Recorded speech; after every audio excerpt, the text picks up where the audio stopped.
বাংলার মাটিতে অসংখ্য জমিদার বাড়ি, প্রাসাদ, দুর্গ কিংবা মঠ ইতিহাসের নীরব সাক্ষী হয়ে দাঁড়িয়ে আছে।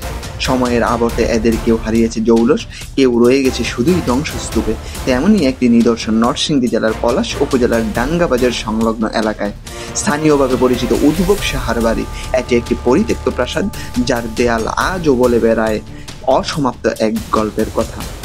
আজ দেখব এবং জানব সেই অসমাপ্ত গল্পের শুরু থেকে শেষ। সালটা আনুমানিক 1945। ভারত উপমহাদেশ তখন উত্তাল। দেশভাগের আবহাওয়ায় রাজনৈতিক অস্থিরতা ও সামাজিক অশান্তি বিরাজ করছে চারদিকে। সেই সময় সাহা পরিবারের অন্যতম কর্ণধার উদ্ভব সাহা উদ্যোগ নেন একটি দৃষ্টিনন্দন বাড়ি নির্মাণের। স্বপ্ন ছিল প্রজন্মের পর প্রজন্ম এই প্রাসাদে বাস করবে, অতিথিদের জন্য উঠোন ভরে উঠবে হাসি আর আনন্দে। কিন্তু সেই স্বপ্ন শেষ পর্যন্ত পূর্ণতা পেল না। নির্মাণ কাজ চলমান এমন সময় দেশভাগের ভয়াবহ অভিঘাত এসে আঘাত হানে এই পরিবারে। 1947 সালে দেশভাগের পর হিন্দু সম্প্রদায়ের অনেক মানুষ বাধ্য হয়ে পূর্ববঙ্গ ছেড়ে চলে যান ভারতে। উদ্ভব সাহা ও তার পরিবার নিয়ে পাড়ি জমান পশ্চিমবঙ্গে। অসমাপ্ত রয়ে যায় তার প্রাসাদ।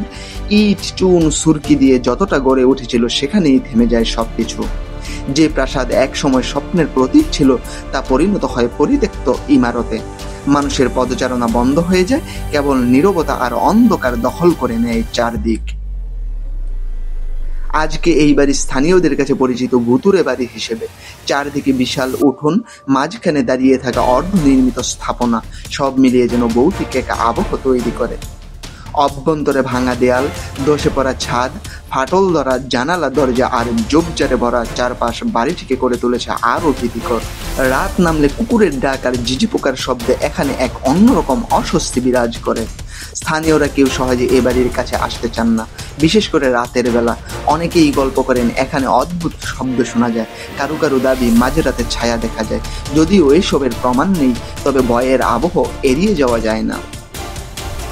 উদ্ভব সাহার বাড়ি শুধু একটি পরিত্যক্ত প্রাসাদ নয়, এটি একটি সময়ের দলিল।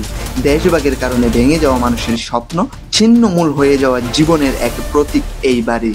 যদি সময় ও পরিস্থিতি অন্যরকম হতো, তাহলে এই প্রাসাদ আজ একটি ঐতিহাসিক নিদর্শন বা সমৃদ্ধ জনপদের গর্ব হতো।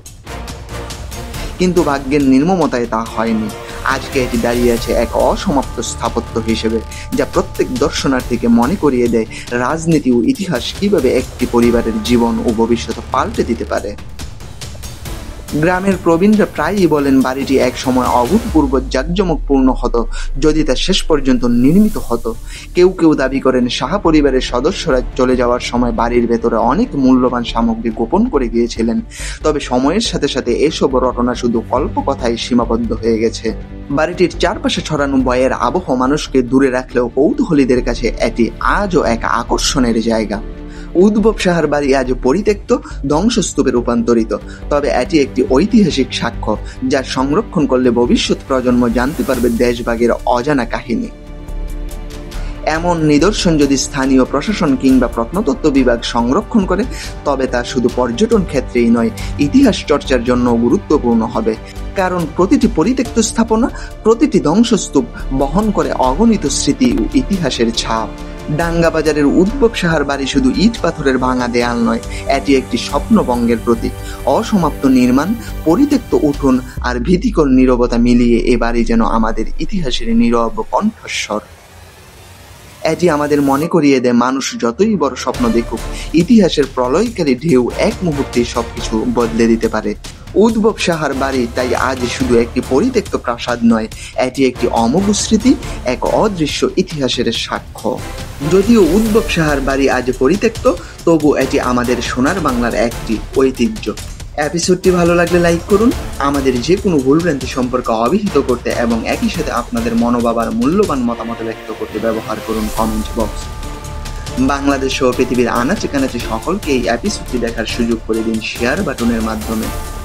আমাদেরকে সকল প্রকার সাহায্য সহযোগিতা এবং অনুপ্রেরণা দিতে সি দ্য ওয়ার্ল্ড ইউটিউব চ্যানেলটি সাবস্ক্রাইব করে বেল আইকনটি চেপে দিন, যাতে করে পরবর্তী কন্টেন্টের নোটিফিকেশন মুহূর্তেই পৌঁছে যায় আপনার ফোনে।